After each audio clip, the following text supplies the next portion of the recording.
بەڵێ بینەرانی ئازیز سڵاوتان لێبێت من یادگار فایقم ئەم شەو باشێوەیەکی ڕاستەوخۆ لە شاری سلێمانیە و میوانەکەشم لە شاری هەولێرەوە لاگەڵتانە بین بۆ پێشکەشکردنی باسی ڕۆژ. باسی ڕۆژی ئەم شەومان تایبەتە با قسەکردن لەسەر کۆنتڕۆڵکردنەوەی مووسڵ و کاریگەریەکانی لەسەر هەرێمی کوردستان. بێگومان بەرنامەکە لەگەڵ جەنابی فەریق جەباریاوەر ئەمینداری گشتی وەزارەتی پێشمەرگەیە. مەبەستمانە کۆمەڵێک پرسیار بکەین و وەڵامی بۆ وەربگرینەوە سەبارەت بە ئەوەی کە تا ئێستا کۆنتڕۆڵکردنەوە و ڕزگارکردنەوەی حەویجە دواخرێت کاریگەریە نەرینیەکانی یاخود کاریگەریە سلبیەکانی دواخستنی ئەم کۆنتڕۆڵکردنەوەیە چییە و هەروەها لەگەڵ جەنابیان قسە لەسەر قۆناغی دوای داعشەکەین بە نسبەت هێزی پێشمەرگەی کوردستان و مامەڵەی وڵاتانی زلهێز بە تایبەتی ئەمریکا و بەریتانیا و ئەڵمانیا لەگەڵ هێزی پێشمەرگەی کوردستان هاوکات قسە لەسەر حەشدی شعبی و قۆناغی داهاتووی حەشدی شعبیەکەین بە نسبەت هەرێمی کوردستانەوە. جەنابی فەریق جەباریاوەر ئەمینداری گشتی وەزارەتی پێشمەرگە زۆر بەخێر بێن بۆ ئەم بەرنامەیە. ئەمەوێت بەو پرسیارە دەست پێ بکەم کۆنتڕۆڵکردنەوەی مووسڵ لە ئێستادا بە نسبەت هەرێمی کوردستانەوە چ گرنگیەکیەیە؟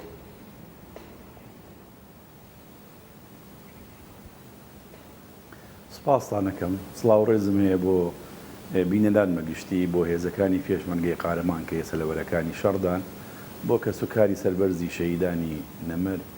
بۆ بریندارە عزیزەکانمان بۆ کەسوکاری ئەو کەسانەی کە تا ئێستا بێ سێر و شوێنن کە ئومێدێکی گەورەکەین و دوعا و داوا لە خوای گەورەکەین کە بە سەڵامەتی بگەنە ناو خاو خێزانیان. پرۆسەی ڕزگارکردنی مووسڵ بەڕاستە پێش چەند ڕۆژێک بە شێوازێکی فەرمی پاش ڕزگارکردنی منارەی حەدبا و مزگەوتی نور بڵێن وا دیاریکرا کە بە تەواوەتی کۆتایی بە خەلافەتی داعشات لە مووسڵ، بەڵام هێشتا هەر پرۆسە سەربازیەکانی هێزەکانی سوپای عێراق تا ئەم کاتەش تا ئەمڕۆژ هەر بەردەوام بووە لە ناو مووسڵ و هێشتا بە تەواوەتی بڵێن مزگارکردنی تەواوی مووسڵ ڕانەگەیاندراوە، چونکە هێشتا پاشماوەی تیرۆریستانی داعش لە ناوچەی کۆنی مووسڵ ماون و هێشتا بە پێی لێدوانەکانی هێزەکانی سوپای عێراق لە ناو مووسڵ لە نێوان ئەوان و ڕۆباری دیژلەدا، ینی قەراغی ڕۆبارەکە هێشتا نزیکەی 200 مەتر زیاتر ماوە کە 200 مەترە زۆری گەڕەکی ناوچەکانی کۆنی مووسڵە و هێشتا ئەمڕۆژ زیاتر لە 3 ئۆتۆمبیل تەقیوەتەوە بە ڕوبەڕووی هێزەکانی سوپای عێراق. یعنی پرۆسە سەربازیەکەی ناو مووسڵ بەردەوامە. دیارە هەمووشمان ئەزانین لە دوای کۆتایی هاتنی پرۆسەی ڕزگارکردنی مووسڵ کە ئومێد دەکەین لەم ڕۆژانەی ئایندەدا بێ و بە تەواوەتی کۆتایی بێ پرۆسەی ڕزگارکردنی تەلعفەر دەست پێکا بە پێ و بەرنامەی کە دیاری کراوە لەلایەن بڵێن هێزەکانی ئیتیحادیەوە، ینی فەرماندەی هێزەکانی ئیتیحادی لەو ناوچانە. دیارە بێگومان بە ڕزگارکردنی مووسڵ بڵێن کارێکی بڵێن لە ڕووی سەربازیەوە بڵێن کارێکی ئەرێنیە بۆ هەموو ناوچەکە بە تایبەتی، چونکە یەکەم مرکزی خلافی داعش کۆتایی دێ لە عێراق بەگشتیچە، چونکە مووسڵ هەم پارێزگارێکی گەورە بوو، دووەم پارێزگای گەورەی عێراقە، هەم ناوەندی سەرەکی مرکزی خلافەی داعش بوو بە نسبەت تیرۆریستانی داعش، دووەم هەڕەشێکی بەردەوام بوو بە تایبەتی بۆ سەر ئەو ناوچانەی کە نزیکن لە هەرێمی کوردستان و بە تایبەتی لە ناوچەکانی دەشتی نینەوە و ئەو قەزایانەی کە نزیکن و ناوچەی کوردستانی دەرەوەی ئیداری هەرێمی کوردستانن. کۆتا هاتنی داعش لە مووسڵ ئەبێتە هۆکارێک بۆ گەڕانەوەی ئاسایش بۆ ئەو ناوچانە کە هەتا داعشش مابی بێگومان لە عێراقدا، چونکە هێشتا پاشماوەی داعشۆک و باسم کرد لە تەلعفەر ماوە کە بنکەیەکی سەرەکیانە و ڕەنگە مقاومەیەک ینی بەرگریکی گەورە لە تەلعفەر بکەن بە تایبەتی بە پێشبینیەکان زیاتر لە 1500. جەنابی فەریق جەبار باسی نینەوات کرد، ئەمەوێ ئەو پرسیارە بکەم لە دەشتی نینەوە تا چەندە ڕاست و دروستە کە گرژی هەیە لە نێوان هێزی پێشمەرگەی کوردستان و حەشدی شعبی؟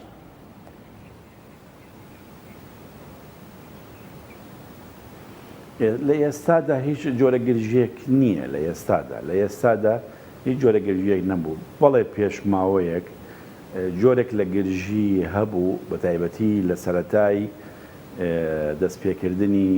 هێزەکانی حەشتی شەعبی بە پرۆسەیەکی سەربازی نزیک بڵێن ناوچەکانی قەزای شنگال یان ئەو ناوچانەی سەر بە قەزای شنگالن بە تایبەتی ئەو دیاتانەی کە ڕزگار نەکردبوو لەگەڵ ئەو کۆمەڵگایانەی سەر بە قەزای شنگالن و ناوچەی ئێزیدین دیارە پێشتر لێکتێگەیشتنێک هەبوو لە نێوانی هێزەکانی فەرماندەی هێزەکانی پێشمەرگە لەگەڵ فەرماندەی هێزەکانی ئیتیحادی کە ڕزگارکردنی ئەو ناوچانە بە هەماهەنگی ئەبێ لە نێوانی سوپای عێراق لەگەڵ هێزەکانی پێشمەرگە بەڵام لە پڕە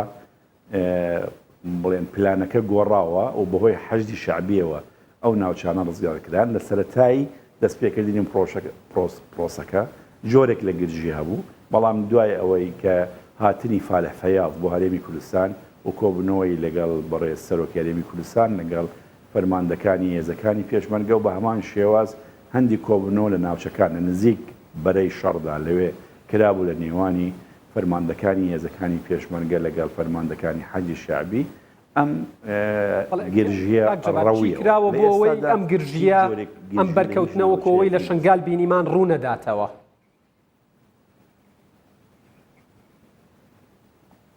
هیچ بەرکەوتنێک نەبوو لە شنگال کاکە هەڵەیە لە یعنی هیچ جۆرە شەڕێک دروست نەبوو لە نێوانی هێزەکانی حەجی شەعبی و هێزەکانی پێشمەرگە لەم ناوچانە هەر تەنها ئەوە بوو کە چەند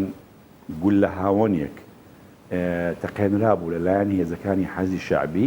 لە تەنیشتی هەندێک سەنگەری پێشمەرگەدا کەوتو بوو بەبێ ئەوەی هیچ زیانێک بگەێنێتە هیچ پێشمەرگەیەک لەوێدا ئەوە بۆ هۆکاری ئەوەی کە پێشمەرگە لەوێ بکەوێتە حاڵەتی ئینزارەوە نەخواستەکە کێشەیەک دروست بێ بەڵام دەست بەجێ هەر لەو کاتە تەنانەت هادی عامری کە خۆی سەرپەرشتی هێزەکانی حەجی شەعبی دەکات هات بۆ ناوچەکە و لەگەڵ بەڕێز بڵێن سەرۆکی ئەرکانی هێزەکانی پێشمەرگە و لەگەڵ فەرماندەکانی ئەو سنوورە کۆبووە و حاڵەتەکە ڕەویەوە هیچ بەرکەوتنێک نەبووە یانی هیچ تا ئێستا لە هیچ ناوچەیەک شەڕێک دروست نەبوو لە نێوانی هێزەکانی پێشمەرگە و هێزەکانی حەجی شەعبی یان لەگەڵ هیچ هێزێکی ئیتیحادی لە هیچ ناوچەیەک. بەڵێ جەنابی فەریق جەباریاوە جەنابتان بەرپرسێکی باڵان لە وەزارەتی پێشمەرگە و ئەمینداری گشتی وەزارەتی پێشمەرگەن لەم ئان و ساتە کە باسی ڕیفراندۆم و سربەخۆیی ئەکرێت و لەو ساتەی کە داعش کۆتاییاتوە لە لای هاوڵاتیانی هەرێمی کوردستان بە شێوەیەک لە شێوەکان ترس و نیگەرانی ئەوە هەیە کە ڕەنگە قۆناغی دوای داعش قۆناغی حەشدی شەعبی بێت یاخود بەرکەوتنی نێوان هێزی پێشمەرگەی کوردستان و حەشدی شەعبی بێ بەنسبەت هەرێمی کوردستانەوە ئێوە چ قسەیەکتان هەیە لەسەر ئەم پرسە و چۆن نیگەرانیەکان ڕەوێننەوە؟ باشە من پرسیارێک لە جەنابە دەکەم هۆکارەکان چییە کە ئێمە بەرکەوتنێکە بێ لە نێوانی هێزەکانی پێشمەرگە و هێزەکانی حەشدی شەعبی یعنی چه هۆکارێک ئەبێتە مایەی دروستبوونی شەڕ ئێمە لەلایەن هەرێمی کوردستانەوە تەنانەت ئەمڕۆژ لە ئەو بەلاغەی کە لە کۆبنەوەی بەڕێز سەرۆکی هەرێم لەگەڵ باڵوێزی ئەمریکا و ئەو ستافەی لەگەڵی دابووە لە کۆبنەوەدا کە باسی مەسەلەی ڕێفراندۆم و گشتپرسی کردووە لەوێدا لە بەلاغەکە هاتووە دەڵێ ئێمە ئەو پرۆسەیە بە شێوازێکی ئاشتی خوازانە بە شێوازێکی لێکتەگەیشتن لەگەڵ حکوومەتی فیدراڵی عێراق بە شێوازی ڕێککەوتن ئەنجامی دەدەین و ئێمە نامانەوێ پرۆسەیەک ئەنجام دەین بە حاڵەتی شەڕ لەبەر ئەوەیە لەلایەن هەرێمی کوردستانەوە هیچ نیەتێک نییە بۆ هیچ جۆرە شەڕێک لەگەڵ هیچ هێزێک باسی هەرێمی کوردستان ناکەم کاک جەبار باسی نیەتی هەرێمی کوردستان ناکەم باسی نیەتی حەشدی شەعبی یەکەم باشە هیچ ئیعلانێکی حرب دەرچۆ لەلایەن حەزی شەعبیەوە دژ بە هێزی پێشمەرگەیان هەرێمی کوردستان ئەگەر جەنابەت ئاگاداری بەوەی کە هیچ ئیعلانێکی شەڕ یعنی فەرمانێکی شەڕ دەرچۆ لەلایەن فەرماندەی هێزەکانی حەجی شەعبی و ئاگادارم کە بۆ ئەوەی کە من ڕوونکردنەوە لەو بارەوە کاک جەبار ئێمە کام پرسیارانە ئاکەین مەبەستمانە نیگەرانیەکانی هاوڵاتیان لەلایەن ئێوەی بەرپرسەوە بڕەوێتەوە بە تەحلیل هەرێمی کوردستان هەموو توانای خۆی بەکارهێنێ بۆ ئەوەی هەموو ئەو کێشانەی هەیە لەگەڵ حکوومەتی فیدراڵی عێراق لە ڕێگای لێک تێگەیشتن، دانیشتن، گفتوگۆ بە پێی یاسا بە پێی دستور چارەسەر بکە. ئێمە لایەنی ئێمە وەکو هەرێمی کوردستان لەگەڵ شەڕدا بە هیچ شێوازێک لە چارەسەرکردنی کێشەکەدا بە هیچ شێوازێک هانا بۆ چەکیان بۆ شەڕ نابین. لەبەرەوەیە شەڕ لە بەرژەوەندی هیچ لایەنێک نییە، نە لە هەرێمی کوردستان نە لە عێراق نەهێن لە هیچ شوێنێکی تر، نەوەکو لەگەڵ ئەو هێزانەی حکوومەتی فیدراڵی و بەتایبەتی هێزەکانی حەجی شیعبی، بەڵکو ئێمە حتا لەگەڵ دراوسەکانمان وەکو تورکیا، ئێران، وڵاتەکانی تر ئێمە لایەنگیری ئەوەین. هەموو کێشەکان تەنانەت ئەو کێشە ناوخۆیانەی کە ئەو وڵاتانە هەیەە لەگەڵ لایەنەکانی ئۆپۆسۆزیۆنیان و هەموو لایەک ئاگادارە کە هەرێم ڕۆڵی گەورەیە هەبوو بە تایبەتی ماوەیەکی زۆر لە تورکیا، ینی لە باکووری کوردستان، بۆ ئەوەی کێشەکان بە شێوازێکی ئاشتی بە گفتوگۆ چارەسەر بکرێت. لەبەرەوەیە کێشە بە شەڕ چارەسەر ناکرێت. لەبەرەوەی دڵنیا دەین بە هەموو خەڵکی کوردستان کە هیچ هەڕەشەیەکی ئەوتۆ لە ئێستادا لەسەر هەرێمی کوردستاندا نییە بە هیچ شێوازێک. هێزەکانی پێشمەرگام و ناوچەکانی خۆیان ئەپارێزن بە شێوازێکی زۆر باش. لایەنی حکوومەتی هەرێم و لایەنی هەرێمی کوردستان بەگشتی چەندەها جار دووبارەیان کردوێتەوە. ئەوان ئامادەن و ڕەنگە وەکو باس کراوە کە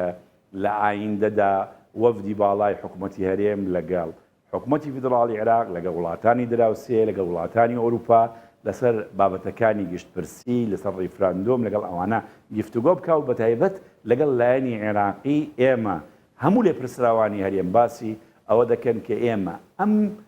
پرسە لەگەڵ حکوومەتی عێراق بە ئاشتی و بە برایەتی چارەسەرەکەین. ئێمە لە دوا ڕۆژدا ئەگەریش کوردستان سربەخۆ بوو، ئەوە ئەبێتە دراوسەیەکی باش بۆ برایانی عێراقیمان لە دەوڵەتی فیدراڵی عێراق، بەڵکو نابین بە دراوسەیەکی خراپ. لەبەرەوەیە یعنی ئێمە وا لە ئێستەوە بڵێن باس لە شەڕ و باس لە چۆنێتی چارەسەرکردنی گرفتەکان نەکەین بۆ کاری شەڕ، چونکە هیچ ئێمە لە ئێستادا هیچ هەڕەشەیەکی گەورە لەسەر هەرێمی کوردستان نابینی. باشە، گەر وەڵامێکی وەزارەتی پێشمەرگە و جەنابتان بزانین بە نسبەت بینەرانەوە کە بۆ نمونە ناوەناوە کۆماری ئیسلامی ئێران بردمانی سنوورەکانی هەرێمی کوردستان و هەندێک جار ناو خاکی هەرێمی کوردستانی شەکە، ئێوە بە فەرمی مخاتەبەتان کردوون وەڵامێکتان وەرگرتوتەوە؟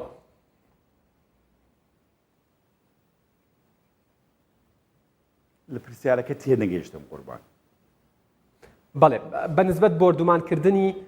سنوورەکانی هەرێمی کوردستانەوە لەلایەن کۆماری ئیسلامی ئێرانەوە بە پاساوی جیاجیا، ئێوە مخاتەبەی یاخود قسەتان بە فەرمی لەگەڵ کۆماری ئیسلامی ئێران یاخود قونسوڵخانەی ئێران کردووە لە هەرێمی کوردستان لە هەولێر سەبارەت بەوە وەڵامێکی فەرمیتان دەستکەوتوتەوە کە بۆ ئەمە ئاکرێ؟ ئێمە وەکو وەزارەتی پێشمەرگە ئەرکی ئێمە نییە پەیوەندی بە قونسڵگەریەکانەوە بکەینە سەر تۆپبارانکردن، چونکە دام و دەستگای تری حکوومەتی هەرێمی کوردستان هەیە ئەو ئەرکەی لە ئەستۆیە. طبعا لە عێراقش بە هەمان شێوە، یعنی لە دەوڵەتانش بە هەمان شێوە. ئەو وڵاتانەی کە بە دەنگەوە دێن لەسەر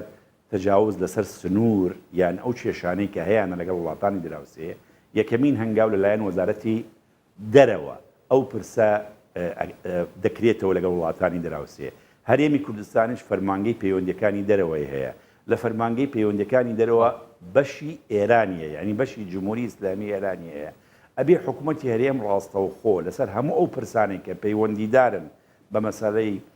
سنوور، یعنی بڵێن کێشەکانی سنوور یان تۆپبارانکردنی سنوور، یان تەنانەت ئێستا مەسەلەی کێشەی ئاو، یعنی ئەو کێشەیە کە پەیوەندیە ئەبێ لە ڕێی ئەو کەناڵە فەرمیانەوە کە ئەرکەکەیان پەیوەندیکردنە بە وڵاتی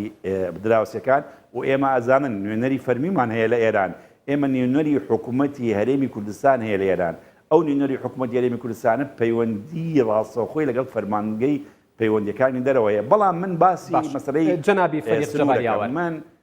مەبەستمە پرسیاری ئەوە بکەم نییە کە یەک وەڵام ڕێمدا بەس ڕێمدا یەک ڕوونکردنەوەیە دەم ڕوونکردنەوەی یەک دەم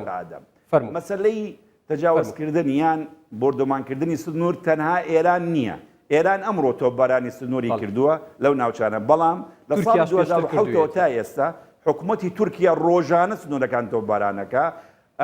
نەپێشتر لە 2007ەوە تا ئێستا یعنی ئەکات 10 ساڵە لەسەر یەک حکوومەتی تورکیا ڕۆژانە سنوورەکان سەرتاسەری سنوورەکان لە ناوچەکانی دۆک و لە ناوچەکانی هەولێر یعنی ئەکا ناوچەکانی سنووری کە سەر بە دهۆکە ئەو ناوچانە سنووریانی کە سەر بە هەولێرە هەمووی تۆپباران دەکە هەتا دەگاتە قەندیل هەم بە فڕۆکەی جەنگیەوە هەم بە نیگەرانی ئێوە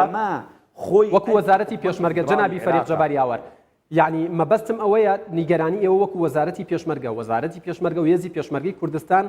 تاقەهێزن لەسەر گۆڕەپانەکە کە هەرێمی کوردستان و تەنانەت عێراقیشیان پاراستووە ئێوە نیگەرانی خۆتان بەرامبەر بردومانەکان و سنوور بەزانەکانی تورکیا و ئێران نەگەیاندووە بەلایەنی فەرمی هیچ وەڵامێکتان وەرنەگرتووەتەوە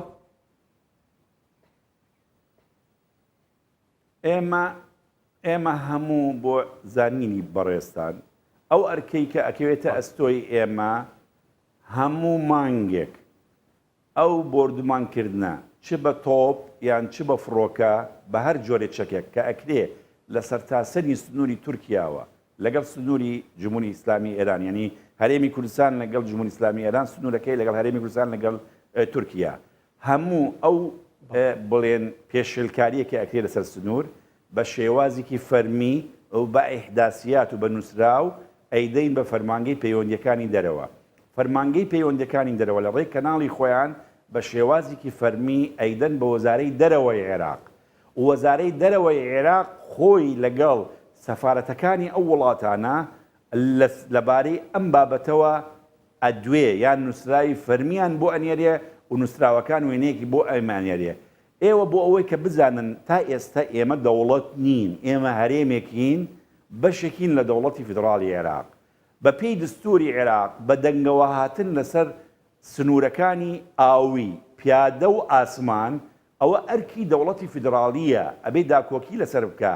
ئەبێ پەیوەندی بە وڵاتانی دراوسێەوە بکە بەڵام ئەوە کێشەکە عێراق بێدەنگە بەرامبەر بە وڵاتانە عێراق ڕۆژانە سیادەی پێشێل ئەکرێ لەلایەن تورکیاوە لەلایەن ئێرانەوە بەڵام بێدەنگە نە پەرلەمانەکەی هیچ ئەڵێ نە وەزارەی خارجی عێراقی هیچ ئەڵێ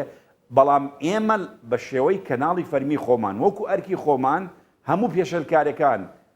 تەسجیلەکەین بە پێی ئیحداسیات بە پێی کات بە بێ جۆری پێشەلکاری باستەکەم مەبەستەکەت گەشتووە ئێمە لیستی ئەو پێشێلکاریە ئەدەین بە لایەنی عێراقی بەڵێ جەنابی فەریق جەباریاوەر ئێوە زیاتر ئاگادارن سێ مەترسیدارترین پێگە و شوێن کە داعشی تیا بوو فەلوجە و مووسڵ و حەویجێ لە ئێستادا فەلوجە و مووسڵ داعشتیە کەوتووە و کۆتاییە ناتۆ بە شێوەیەک لە شێوەکان بەڵام قسە لەسەر ئەوە هەیە و پێم وابێ ئێوە لە وەزارەتی پێشمەرگە نیگەران بوون کە ڕزگارکردنەوەی حەویجە دوا ئەخرێت و مماتەڵەی تیاکرێت ئەمە بۆ ئەکرێت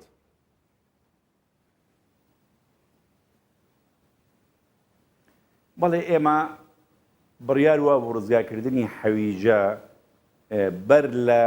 پرۆسی ڕزگارکردنی مووسڵ ئەنجام بدرێت چەند کۆبوونەوەیەکی لەگەڵ وەزارەی بەرگری عێراق کرا بە ئامادەبوونی فەرماندەکانی هاوپەیمانان پلانێکدا ڕێژرا بۆ دەستپێکردنی پرۆسەکە سێ جار لەلایەنی حکوومەتی فیدراڵی عێراقەوە یعنی لەلایەنی هێزەکانی فیدراڵیەوە و بە تایبەتی وەزارەتی بەرگری عێراقەوە دواخرا هەتا ئەو کاتەی کە پرۆسی ڕزگارکردنی مووسڵ دەستی پێکرد کە پرۆسی ڕزگارکردنی مووسڵ دەستی پێکرد بە بیانووی ئەوەی هەمووی هێزەکانی فیدراڵی خەریکی پرۆسی ڕزگارکردنی مووسڵ پرۆسی ڕزگارکردنی حەویجە دواخرا چونکە ناکرێت هێزی پێشمەرگە بە تەنیا ئەم پرۆسەیە ئەنجامدا لەبەرەوەیە ئەو ناوچەیە لە دەرەوەی سنووری کوردستانە ناوچەکانی حەویجەوان ناوچەی کوردستانی نین لە دەرەوەی ئیدارەی هەرێم بۆی ئێمە بتوانین بڕۆین پرۆسەیەک ئەنجام دەین بە تەنیا وەکو هێزی پێشمەرگەی کوردستان لەبەرەوەیە چاوەڕێمان کردووە کە هێزەکانی حکوومەتی فیدراڵی ئامادە بن بۆ ئێمە هاوکاریان بین بەشدار بین لەگەڵیان تا ئەو سنوورەی کە ئێمە خۆمان دیاریمان کردو وەکو هەمان ئەو پرۆسەیە کە ئەنجامماندا لە مووسڵ لەگەڵ هێزەکانی حکوومەتی فیدراڵی دیارە ئێستاش دوای تەواوبوونی پرۆسی ڕزگارکردنی مووسڵ بڕیار وایە پرۆسی ڕزگارکردنی تەلعفەر دەستی پێکا ئەوە هیچ کێشەیەک نییە چونکە تەلعفەرش بەشێکی مووسڵە و هێزەکانی ئیتیحادی ئەیانەوەی بە تەواوەتی مووسڵ بخەنە ژێر کۆنتترۆلی خۆیان بە مرکزی مووسڵ و چواردەورەکەی مووسڵ. بەڵام ئێمە بەهۆی ئەوەی کە بەپێی هەندی زانیاری زانیمان کە لە دوای تەلافەرەوە هێزەکانی ئیتیحادی دەیانەوێ ناوچەکانی ڕوومادی ڕزگارکەن وەکو قائیم و ڕاوە و عانە. ئێمە لەو ڕووەوە لە چەند کەناڵێکەوە چونکە ئێمە بەڕاستی یعنی ئەگەر بێتە سەرەوە هیچ هەستەکەن مەبەستی سیاسی لە پشتی دواخستنی کۆنتترۆلکردنەوەی هەویجە هەبێت.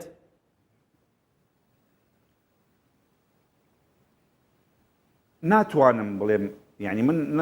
چونکە هیچ بەڵگەیەکم نییە لەو بارەوە، بەڵام ئەوەندە ئەزانم کە هێزی حکوومەتی ئیتیحادی ئەوەندە نییە لە سنووری ناوچەکانی حەویجە، یعنی چەند یەکەیەکی هێزی حەشدی شعبی نەبێ کە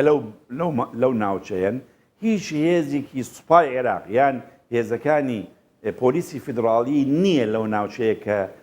دەست بکەن بە جێبەجێکردنی ئەو پرۆسەیە. بەڵام بێگومان ئێمە نیگەرانین و چەندەها جار هەم وەکو وەزارەتی پێشمەرگە نیگەرانیەکانمان لە هەموو کەناڵەکانەوە گەیاندۆتە وەزارەتی بەرگریی عێراق. جگە لەوەش ڕاستەوخۆ لەگەڵ هاوپەیمانان ئێمە ئەو نیگەرانیەمان گەیاندۆتە ئەوان و بەتایبەتی وەڵامێکی مەلموستان دەستکەوتەوە. جارێک کۆبنوویەکمان هەیە وەکو هاوپەیمانان ئەوان بەڵێنیان داوە، هاوپەیمانان بەڵێنیان داوە کە هەم وەکو خۆیان هەتاکو هێزی پێشمەرگە لەوێ بێ پشتیوانیکی زۆری هێزەکانی پێشمەرگە بکەن لە ڕووی ئاسمانیەوە و لە ڕووی هەموو پێویستیەکانەوە. ئەوە یەک دووەمیان ئەوان وتیان لە کۆبنەکانمان لەگەڵ وەزیری بەرگری و لەگەڵ فەرماندەکانی هێزەکانی ئیتیحادی هەوڵ دەدەین کە دوای پرۆسەی تەلافەرەوە کە پرۆسەی حەویجە دەست پێ بکە، چونکە وەکو وتم ئێمە پێش دەژن چونکە هەموو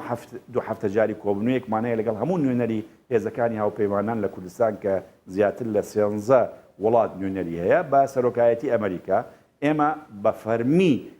هەم داواکاریمان کرد هاوکاری هێزەکانمان بکەن لەو سنوورە بە تایبەتی لە مێحوەری 3 و لە مێحوەری 4 و لە مێحوەری 5. جەنابی فەریق جەباریاوە زانیاریەکەم پێم مەڵێ کە نابێت لەسەر شاشەی تەلەڤیزیۆن باسی کەم، زانیاریەکەم ناوێ کە نابێت لەسەر شاشەی تەلەڤیزیۆن باسی بکەن، بەڵام بە پێی خەمڵاندنەکانی ئێوە کەی ڕزگارکردنەوەی حەویجە دەست پێەکات؟ هیچ وادەیەک دیاری نەکراوە تا ئەم دەقەیە. بەڵێ باشە. لە ئێستادا هەرێمی کوردستان باسی ڕیفراندۆم و سربەخۆیی ئەکات. ئایا هێزی پێشمەرگەی کوردستان فاکتەرێکی دڵنیایی و هێز و کارتێکی فشاری باشە بۆ باسکردن لە سربەخۆیی لە ئێستادا؟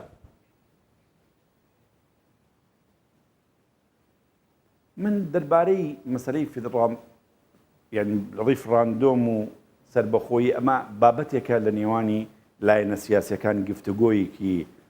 چڕ و پڕی لەسرە و من لەبارەی بەڵێن بابەتی سیاسی نادوێم، یعنی من خەسڵەتم وایە طبیعەتم وایە کە ئەرکی من ئەرکێکی پێشمەرگەییە لەلایەن یعنی لایەنی سەربازیەوە بەس لە لایەن سەربازی و پێشمەرگەیەوە بڵێن ڕایەکانی خۆم پێشکەشەکەم. بەڵام ئێمە وەکو هێزی پێشمەرگەی کوردستان بەردەوام لە ئامادەیی داین بۆ هەموو ئەگەرێک. ئێستا ئێمە وەکو هەموو لایەک ئەزانی پرۆژەیەکمان بەدەستەوەیە لەگەڵ هێزەکانی بەتایبەتی لەگەڵ ڕاوێژکارانی ئەمریکا و ئەڵمانیا و بەریتانیا بۆ کە 35 خاڵە بۆ پێداچوونەوە بە هەموو جمگەکانی هێزەکانی پێشمەرگە و وەزارەتی پێشمەرگە کە ئەمە ڕۆڵێکی گەورەیە بێت بۆ سەر لە نوێ ڕێخستنەوەی هێزەکانی پێشمەرگە. ئەمە یەک. جگەل لەوە ئێمە هەر لەو پرۆژەیەدا بڵێن خاڵێکی گرنگی تایە کە دانانی استراتیجی ئەمنی هاوبەشی هەرێمی کوردستان کە ئەمەش زۆر گرنگە. لەبەرەوەیە جگەل لەوەش ئێمە بڕیارێکمان داوە لە وەزارەتی پێشمەرگە کە لژنەیەکی باڵا لەسەر ئاستی باڵا دروستکەین لە وەزارەتی پێشمەرگە و هێزەکانی 1970 کە پێداچوونەوە بکەن بە سەرجەم هێڵەکانی بەرگری لە شنگالەوە هەتاکو دەگاتە ناوچەکانی خانە. زۆر سپاس دەکەم فەریق جەباریاوەر ئەمینداری گشتی وەزارەتی پێشمەرگە. ئومێد دەکەم لە دەرفەتێکی ترە باسی شێوازی یەکخستنەوە و ڕێخستنەوەی هێزی پێشمەرگەی کوردستان بکەین کە لە ئێستادا بە شێوەیەک لە شێوەکان هەنگاوەکانی دەستی پێ کردووە. زۆر سپاس بۆ فەریق جەباریاوەر ئەمینداری گشتی وەزارەتی پێشمەرگە.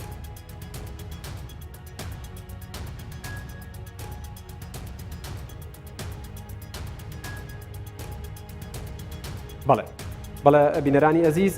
زۆر سوپاس بۆ فەریق جەباریاوەر کە لە هەولێرەوە لەگەڵمان بوو. سوپاس بۆ هاوکارانم لە شاری سلێمانی و شاری هەولێر تا باسی ڕۆژێکی دیکە بەخوای گەورەتان ئەسپێرم ماڵتان و کوردستان هەمیشە ئاوەدان بێت. خواتان بەخێر.